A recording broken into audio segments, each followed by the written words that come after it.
So today, my name is Garreth from Leinster Rugby. I'm the head physio at Leinster Rugby. Today I'm going to present on the integration of the KangaTech in our clinical practice and decision making in rehabilitation.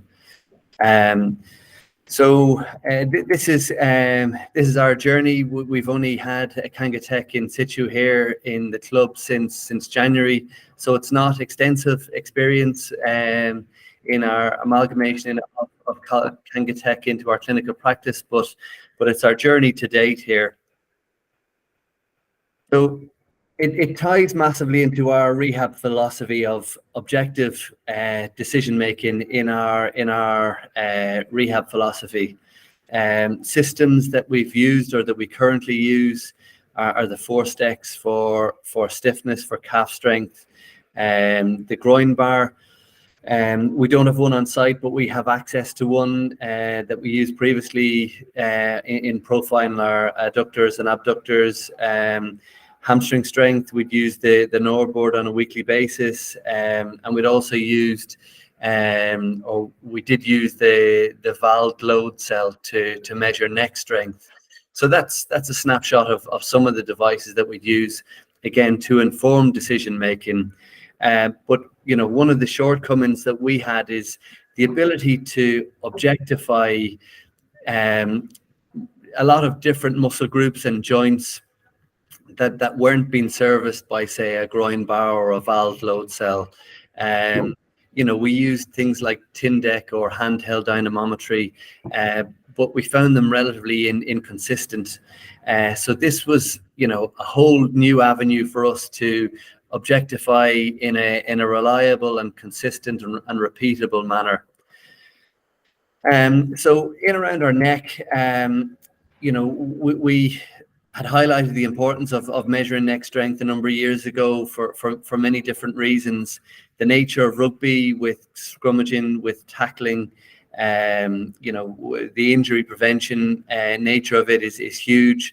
Its implication with regard to concussion, neck strength isn't the be all and end all, but it's part of a number of pieces in the whole injury mitigation in concussion. So we would previously have tested in pre-season on the valve device and established baselines, and then we would have routinely tested if there was a deficit highlighted through the year, or when we sustained a neck injury or a concussion, we would have tested. Previously, what we would have done was set up, as you can see on the rack here, with the orange device. The player would have sat on the blue stool, and they would have pulled into the different patterns of extension, flexion, side flexion. Now, the problems that we had with this was that players tended to compensate with the rest of their body and generate a little bit of momentum with the rest of the body. There was no standardization of the test position. But the biggest problem we had was that because you weren't stabilizing through the trunk, there was a greater element of shear occurring at the neck, which caused pain in some players for a number of days afterwards, and an injury in a few players. And then as a result of this, players were reluctant to test because of that and because of the risk of that.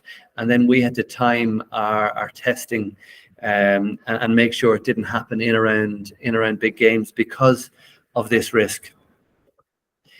Having introduced the KangaTech, as I said, in January, it made testing so much easier. You can see this player is lying prone. There's stabilization throughout the rest of the body. You can get the device to fit snugly in at the back of the head, so there's not a big amplitude of movement. So you're really doing a proper make test, in this case into extension. So there's no compensatory movements through the rest of the trunk. It's easy to use.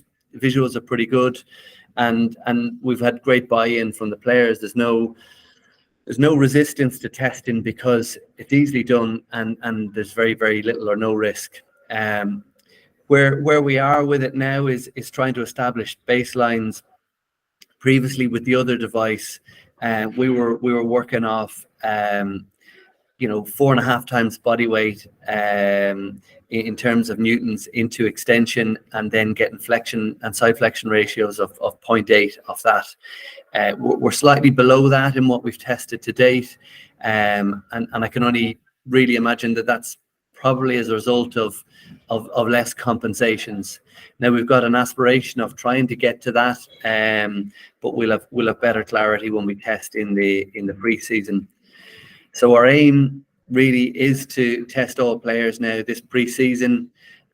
For us, it's not a screening that we do just once in the year and that's it. We'll base individualized programs off what we see and off the deficits that are highlighted, and it'll allow us to then go on and test through the rest of the season. So it's a great tool, because of its ease of use to monitor through the rest of the season. This here is an example of a player who had left-sided neck pain. Now they didn't rehab on the KangaTech, but they rehabbed using weighted harness and a progressive overload strategy.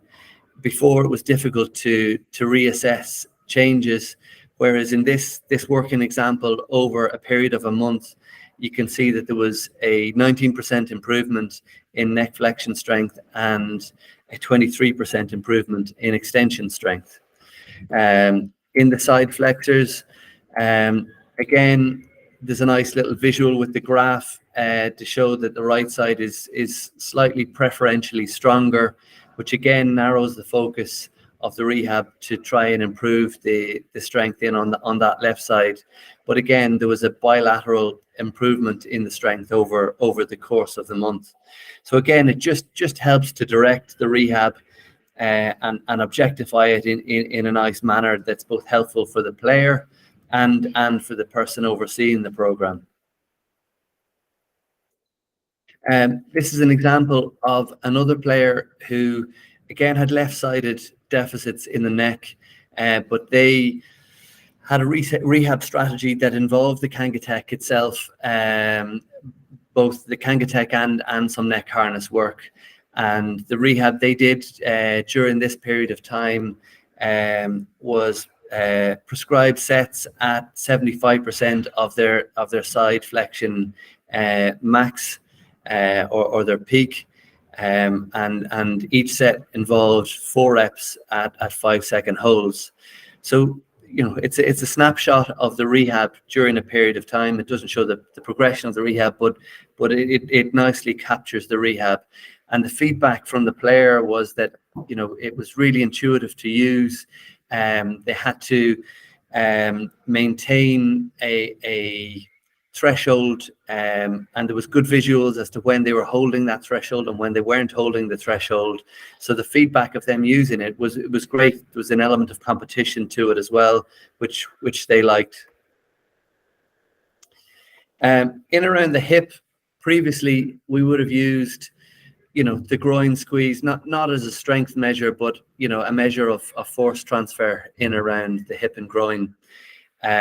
For intrinsic strength, we would have used a make or break test. So when we were screening players as a group, we'd use a break test.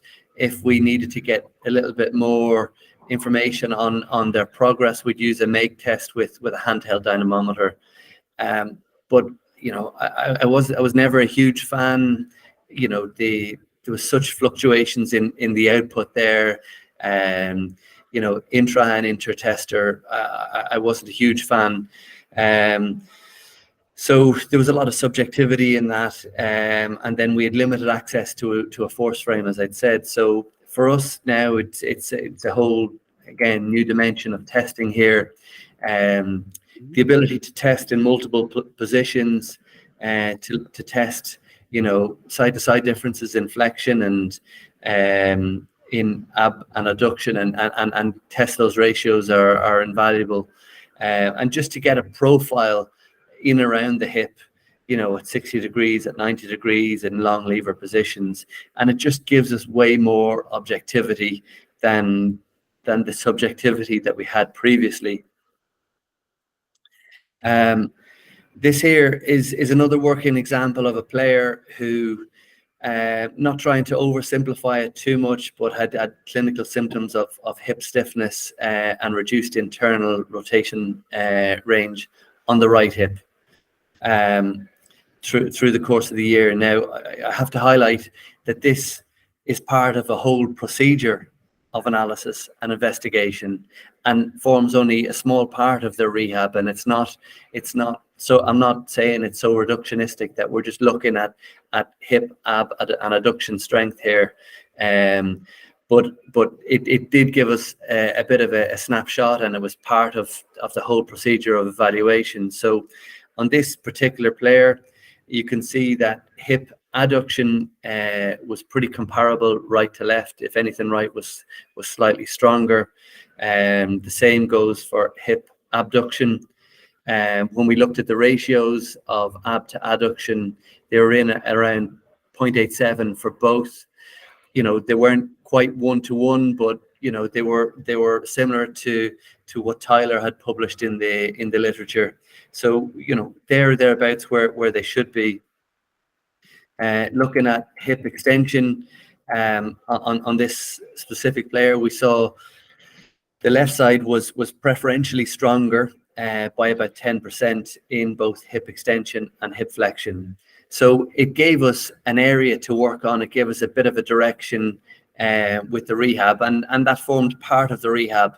It was more extensive than this, but it gave us confidence in our decision making in and around profiling the hip as to where we needed to work from a strength perspective of that intrinsic strength of the hip.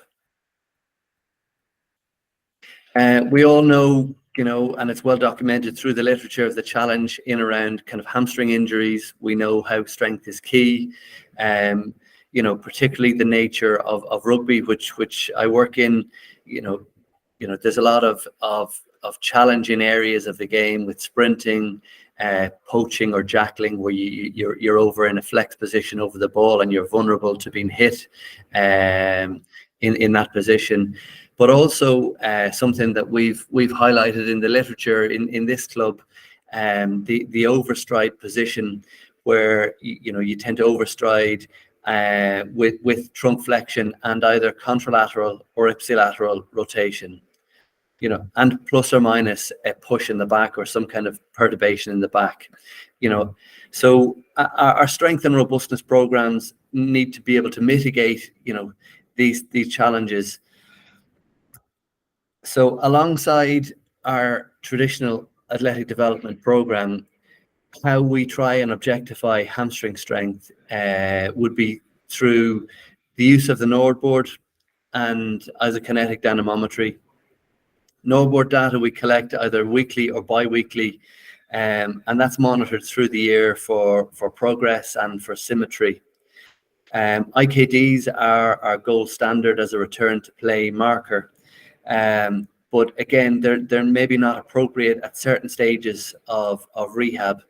But we found that the KangaTech provides, another dimension to testing through rehab, and we can instigate or involve its use probably at an earlier stage in the rehab, which again informs decision making. So the benefits that we've seen to date are that it's safe. It's a safe testing tool, even from an early stage in injury. It fits with our rehab philosophy of working from short to long, and the ability to test and to test as we progressively overload in rehab. Various positions prepare players for IKD testing and help to build confidence in the player and in us in understanding where the deficits are before they go to IKD, before we see, big discrepancies in the shape of their bell-shaped curves of either outer or inner range deficiencies. And they're good training protocols for isometrics, and they can be self-led by the player when rehabbers are stretched. And they're easy to access for us, certainly because we don't have an IKE device on site. It's so much easier to get set up on the KangaTech. So this here, again, is just a working example of how we use it. It's a player returning with a high-grade right 3C semimembranosus, bicep femoris strain. And it was interesting for a number of reasons. So the screen grab on the top right shows a hip flexion, knee extension position. So outer range knee extension, where you're pulling back into knee flexion. And in that outer range position, this player was tested first off at 5 weeks, and they're strong. You can see the right side is stronger than the left. Whereas when they were in a prone knee flexion position, more at mid-range, we could see a greater discrepancy on that right side. And the same goes for that claw position. So it helped to inform just decision making, and it helped to inform where we diverted our attention for this specific player. And again, graphically, I like how it's represented. I like that, how it's shown, and it's kind of very visually intuitive for the player to see. Look, that on the left there, the left is slightly down, albeit it's under 10%, but we need to direct our attention a little bit more to that side versus the right side. In around the ankle, look, like all multi-directional sports, ankle sprains are common in rugby players. There's a big risk in open play because of the collision nature of the sport, because players come down from a height in lineouts. So it's an area that we, that takes a lot of our time due to injury.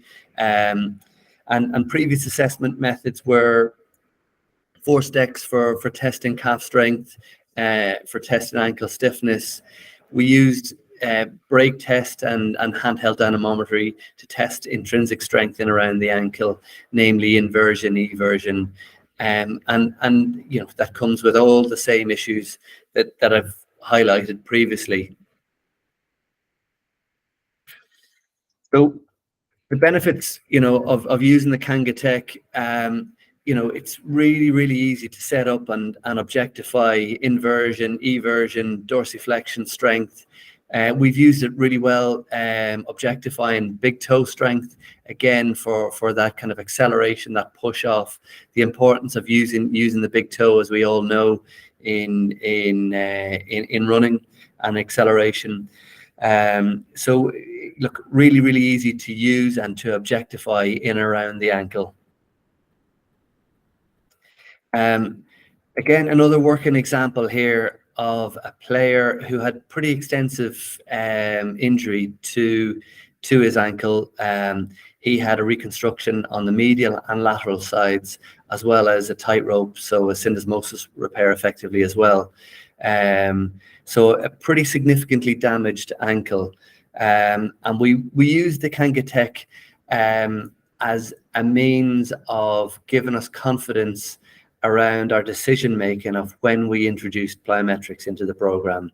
So we wanted to introduce the plyometrics, but 2 weeks before the player was going to return to running. So in the first example, you can see how there was a deficit on that left side, and then for ankle eversion and inversion. And then on that last day of testing, highlighted here in this screen grab, they were just sub or just outside that, that magic 10% threshold. But because we were going to do the plyometrics for a couple of weeks, we pushed ahead with the decision to introduce them. They were close enough from side to side, we felt, and we also felt that gap would narrow within the 2 weeks before they returned to running. This same player, we used the KangaTech on, as a means to reduce the deficit in the calf. You can see the screen grab on the bottom. The March 2nd date, there was a big difference in peak force from left to right, and that narrowed to within 8%. So we use it as a training tool. Now, obviously, the load cell and the KangaTech only goes to 2,000 newtons. So thereafter, we use the force decks. But it was a great training tool for up until that date. So it's great, how we can use that and integrate it with other devices in terms of informing our decision making here. So on a whole, from a clinician's perspective, KangaTech is very, very easy to use and probably easier to use and adjust than other market rivals, certainly in my opinion. It's very intuitive as a system and an interface. It provides objective metrics in around multiple joints, which massively informs objective decision making. And for us, it'll require some time to build a database of results that are specific to rugby and specific to the body types and masses of rugby. From a player's perspective, it's easy to maneuver for self-led rehab. They're really good visuals that are easy to follow and to train with, and there's a competitive element with that as well. And testing positions are comfortable. So overall, from me, KangaTech, it's a valuable addition to the clinical decision making and our processes at Leinster Rugby, and really ties into our rehab philosophy. It provides measurable, repeatable, reliable metrics in areas that we were only assessing subjectively. And it's a useful adjunct in rehab to assess progress and prepare athletes for other tests, for maybe gold standard tests such as IKDs. So it's part of a procedure of testing and a procedure of analysis that we integrate into our rehab and integrate into our decision making. So thanks very much. That's pretty much it from me.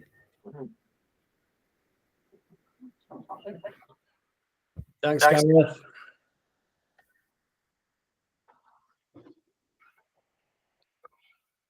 Yeah, thank you very much for that, Garreth. I'm sure that the guys that have joined us today will really appreciate the insight that you've provided there. So just quickly to touch on what we're doing here at KangaTech. So that was Garreth Farrell, the lead physiotherapist at Leinster Rugby.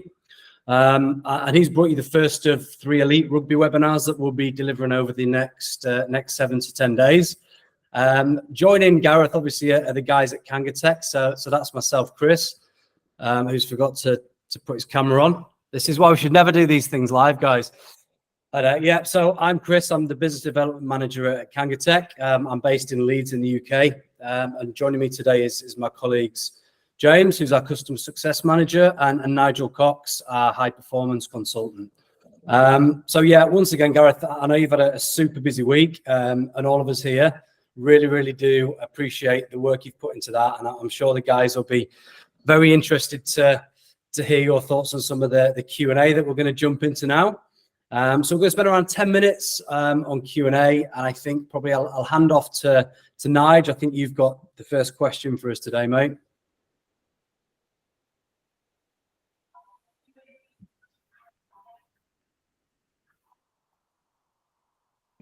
Apologies, on mute. I just wanted to pick up on the 2 things really that Gareth highlighted there. Really, I thought it was a really good point that you made there, Gareth, with regard to the shear in the testing of the neck mechanism and that whole process of stabilization. Massive need, I believe, to stabilize when we're testing that type of thing. Can I just ask you, when you are utilizing that as a decision-making tool to return to training, when do you actually integrate the maximal test into your next strength protocol? When do we integrate the maximal strength?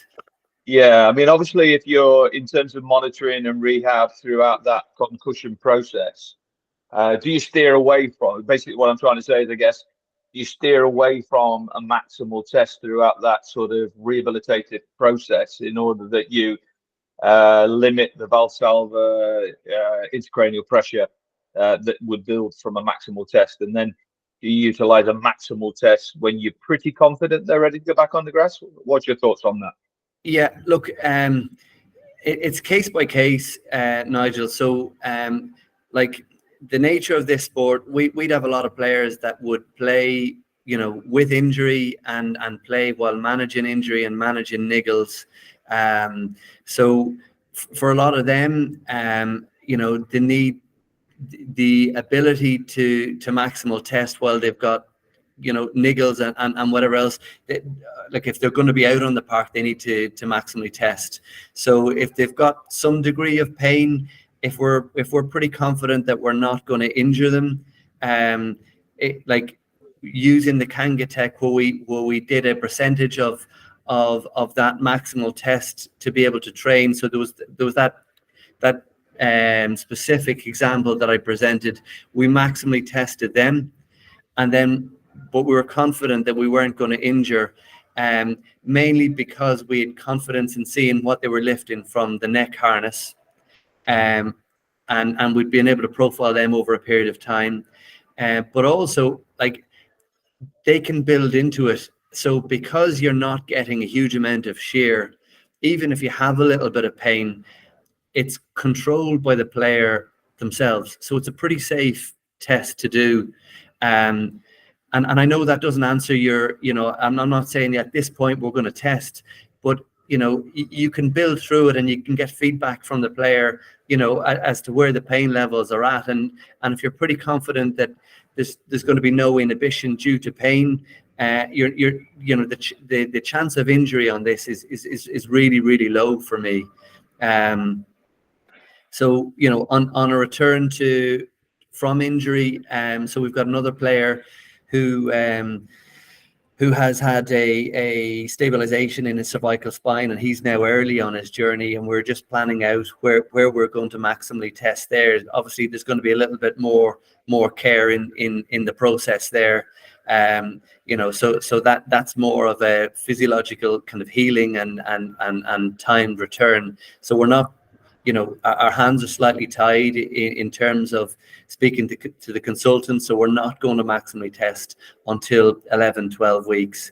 And that'll be dependent on images and a review with the consultant. So, but we will be able to, progressively overload up to a point.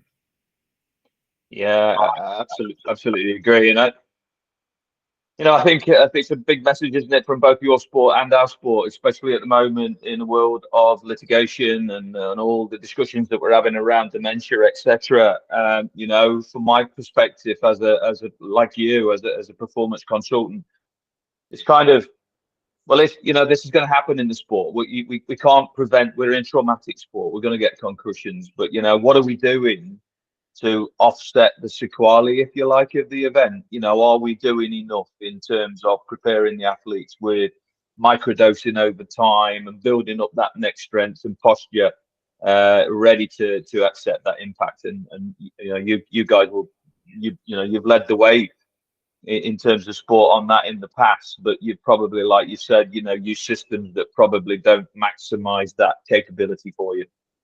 Yeah, no, absolutely. Like, look, we've looked at a lot of different silos in around the concussion area.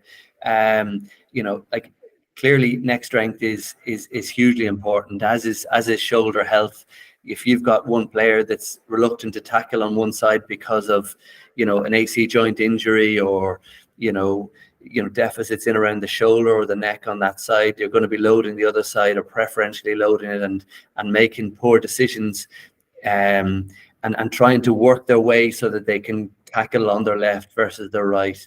But and again, having dealt with a few players that came from a low strength base in their neck with a concussion history, the confidence that they have, having built that up, in conjunction with other factors like improving tackle tech, the motor patterning around that, improving shoulder health, other outside of the box things like we've used a thing called NeuroTracker to improve their cognition. We've used bata board type setups to improve movement patterns and reactivity and around that, and we've also used the instrumented gum shields to do progressive overload in terms of staged hits and stuff like that. So look, it's another tool, it's another little adjunct into the kind of multi-variables that really surround all of these injuries, I think. So cheers, Gareth. Can I just ask you a quick one? You've mentioned that the KT360 gets pretty good usage throughout the rehabilitation, but you also say that you guys aren't going to be 100% fit all the way through the season. They're going to be playing with knocks and niggles. When players return from rehab, when players are back in full training, does the system still get used for the training and monitoring functions at all? Yeah. So no, that's a good question, James. It is. It's used. So I'm trying to think of a couple of specific examples. So we had a player who had returned from a pretty significant injury, lower limb injury, and as you do when players return to training, the stimulus of training is different to rehab, and especially when you've been out for a period of time. So that intrinsic load is hard to generate in rehab to a degree. So it has a greater intrinsic load, and players often describe or report tightness in certain areas, and you're trying to work out do we need to pay attention to this or not? Is this significant or not? And we've certainly used from a hamstring perspective to look at kind of force output, just a quick snapshot in outer ranges. What does that look like for that player? And again, it's a part of a procedure of analysis with the player, knowing the player, but it builds huge confidence when you can go look, we can stand over these numbers here. Look at your peak force. Look at your time to peak force on this. This is good and it's comparable to the other side. So yeah, no, I love it for that. We use it. So that's one in decision making around whether players train or don't train on at certain times. We also use it as a training tool as well. And like I was saying in that presentation, the visual, it's like a computer game, really, isn't it?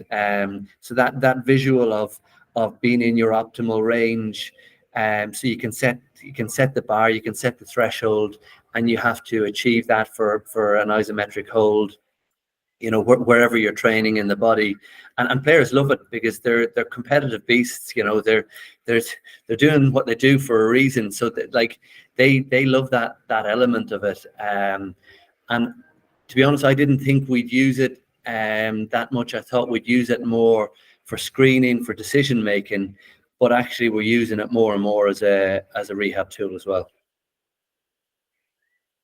Fantastic. And you mentioned that in pre-season you're going to be screening your guys across the neck as part of their baselines for the season. Are there any other particular areas that, if you have the time for in pre-season, you'd like to collect data on for you guys?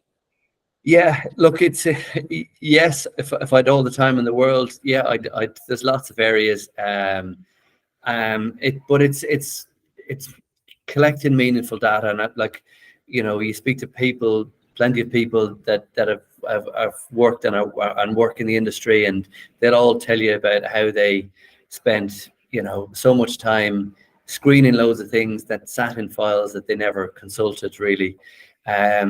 So for me, the screening bit has to be something that you meaningfully engage with throughout the year.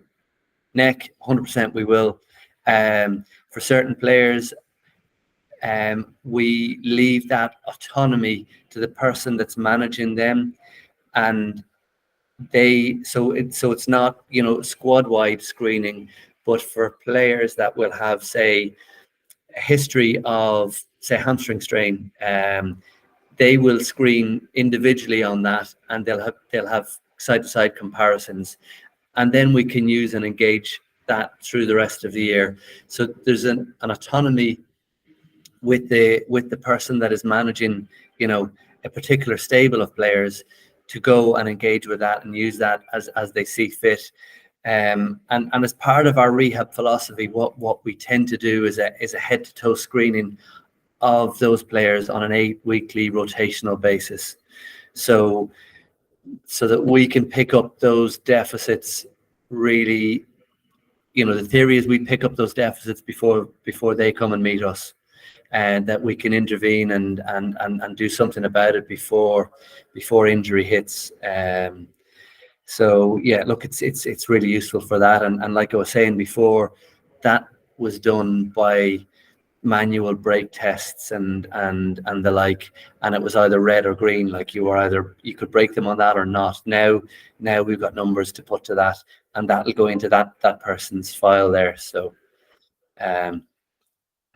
sorry lads, I've just realized my computer, I'm away from my power source, and I've got 10% left, so really apologies if this goes here. This was not the intention. Well, thanks very much for that, Gareth. Can I just have one more? Sorry, Gareth. I'm just interested, mate, from a head of performance hat on, the same as yours. What value and you know, what changes have you seen to the approach from your staff integration from a multidisciplinary performance point of view? You know, do you feel it's brought your staff closer together? Do you work closely with the S&Cs and physios, and what sort of difference does it make?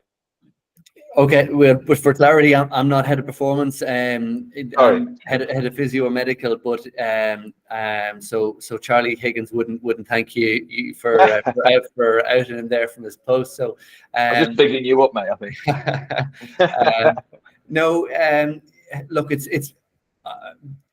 we have again, I come back to our philosophy. So our philosophy is about the integration of that. We're incredibly lucky that we work in a really integrated department, that the decision making is shared across both groups, and that both groups are working towards the benefit of or around the benefit of the player. So if that decision making is objective and it helps in the conversation, look, it's recognized by both parties, and both parties are using and engaging it. So, like, I don't see the divide, you know, that's a tool for physios or that's a tool for S&C. It's a tool for all of us to help our decision making here and inform decision making.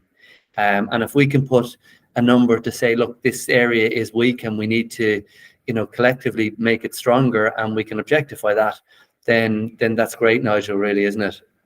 Yeah, that's utopia, my friend, and I think it just adds an insurance element to the decision making you're making as a group, and yeah, just enhances the information that you're basing those clinical decisions upon. Yeah, well done, mate. Really good, great presentation. I thank you for it.